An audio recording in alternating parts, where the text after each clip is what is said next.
Bueno, Marcelo, estamos ahora con María Eugenia Estensoro, de la Coalición Cívica, quiere llegar a la jefatura de gobierno de la Ciudad de Buenos Aires. Vamos a recordar quién es María Eugenia Estensoro, por supuesto. Ahí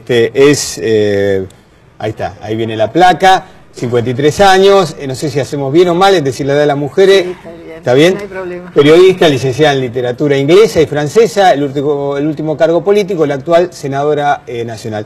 María Eugenia, ¿qué siente usted cuando escucha a Macri, a Tederman o al kirchnerismo? Aquellos han tenido alguna responsabilidad en gobernar la ciudad de Buenos Aires. Bueno, por ejemplo, con la educación. Esta década, a pesar de que ha habido más recursos en la educación, es una década que se ha perdido en calidad, porque hoy la educación pública no está cumpliendo una de sus misiones primordiales, que es igualar oportunidades. Un chico que nace en Lugano tiene muy pocas chances de terminar el secundario, solamente 4 de cada 10 chicos terminan el secundario. En cambio, en Belgrano o Recoleta, 9 de cada 10. O sea que, y después en la ciudad hay 430.000 jóvenes de entre 17 y 25 años, y 100.000 que no estudian ni trabajan.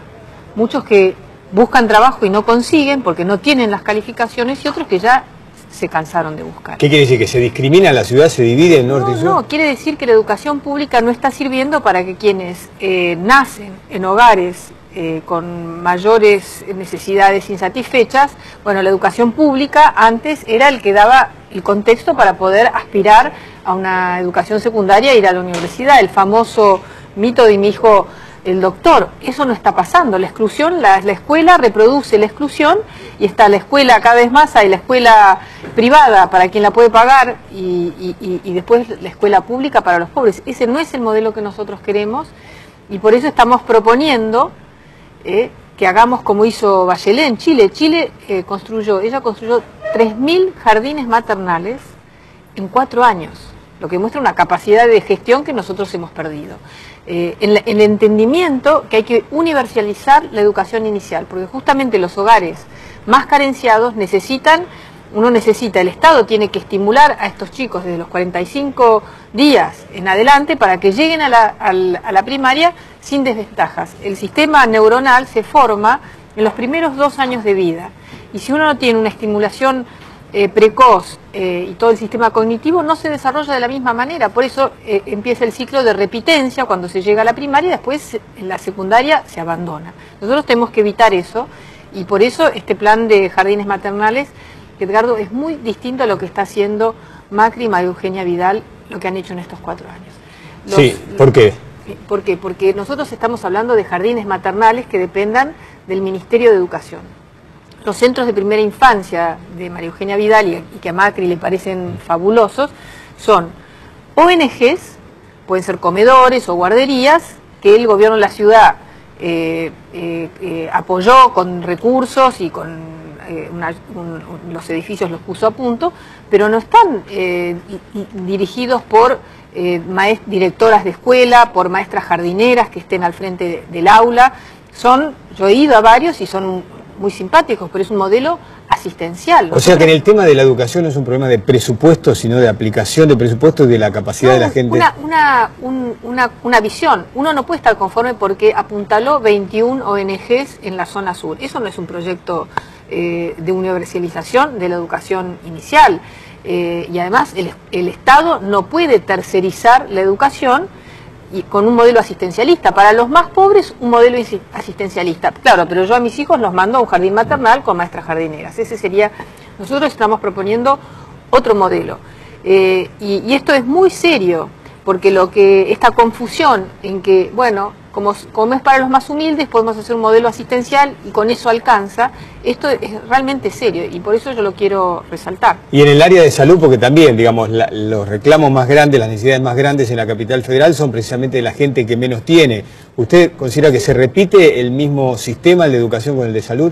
Y en salud lo que vemos, por ejemplo, en los hospitales se ha mejorado mucho, en la sala de espera poner unas sillas que parecen un aeropuerto. Pero después el director del hospital te dice que como no tienen enfermeros o anestesistas, entonces la mitad de los quirófanos no funcionan. Ese es un problema, pero estructural. Y después los médicos ya no dan abasto, porque ellos dicen, la sociedad tiene un sector, una pobreza estructural cada vez más grave, y los pacientes vienen con problemas que son más sociales que médicos. y se siente que están solos sin un gobierno, una política social que los ayude.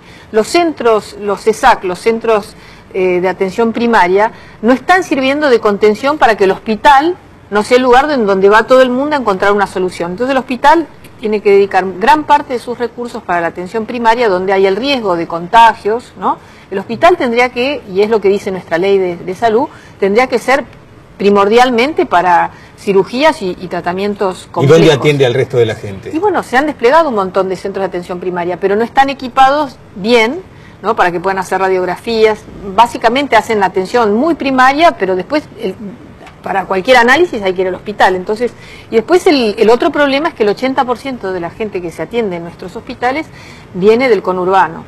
Y en este sentido, la Ciudad de Buenos Aires puede atender a todo el mundo, pero tenemos que hacer convenios con la provincia y con la nación para que parte de los recursos realmente se ocupe, los financie la nación y la provincia. Mire que le estaba viendo y escuchando gente que vive en el conurbano, ¿no? Y que trae a sus hijos. Nadie le dice, claro, nosotros los podemos atender, pero lo que estamos diciendo, por ejemplo, hoy, mucha gente tiene que esperar 6 meses para una cirugía, porque el gobierno de la ciudad de repente no tiene el dinero para comprar todas las prótesis.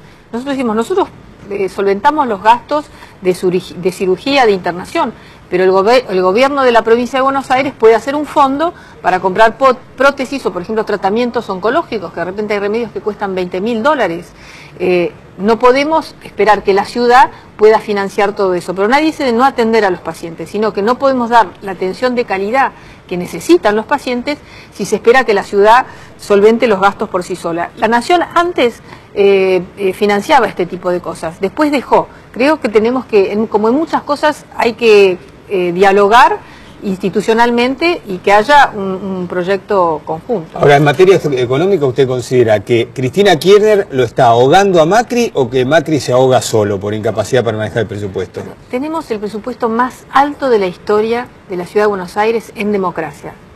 27.000 millones de pesos, que van a ser 30.000 a fin de año.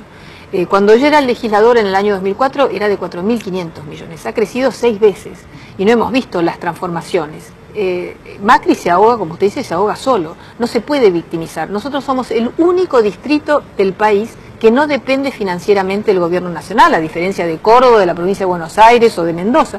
Solamente el 10% de nuestros recursos vienen de la coparticipación, tenemos independencia económica y este es el momento, así como la nación está viviendo un momento de bonanza por un contexto internacional único, lo mismo le pasa a la ciudad. Entonces no hay ninguna justificación para que Macri diga vamos a hacer 10 kilómetros de subte por año, que es lo que dijo en el 2007, hizo 300 metros. Y cuando digo 300 metros, no es una chicana política, es real. Las estaciones que inauguró fueron estaciones que había construido Tellerman y algunas Ibarra, que estaban listas para ponerle los azulejos e inaugurarlas. De metros propios solamente fue la estación de la línea H que va de 11 a Corrientes. Unas 3-4 cuadras, nada más, eso es lo único que hizo, y tenía dinero, además de este presupuesto fabuloso que le tocó a Macri, él pidió un crédito, colocó un bono de $300 millones en el año 2009 con autorización de la legislatura, y un año después fue a la legislatura a pedir si podía usar ese dinero, como no tenía proyectos y no podía licitar, para obras menores, ¿no? Las famosas infraestructuras de los colegios que todavía no terminó y otras obras de reparación. La coalición cívica dijo que no, el kirchnerismo aprobó, el radicalismo también. María Eugenia, te cedo 30 segundos para que le diga a la gente por qué hay que votarla a usted. Buenos Aires vive un momento único. Tiene el dinero para hacer las transformaciones que necesitamos. No nos podemos resignar a tener que elegir otra vez entre las bicisendas amarillas de Macri y los plasmas en cuotas de Daniel Filmus y Cristina. Nosotros podemos en 4 años hacer transformaciones como las que necesitamos y volver a ser una sociedad igualitaria, justa, educada. Yo le pido que el 10 de julio no se resigne, que vote con el corazón, que vote con esperanza y que vote por la lista 605 a la coalición cívica, la fórmula María Eugenia Estensoro y Fernando Sánchez. Muchas gracias por estar esta noche en las dos voces. Gracias a usted. Marcelo.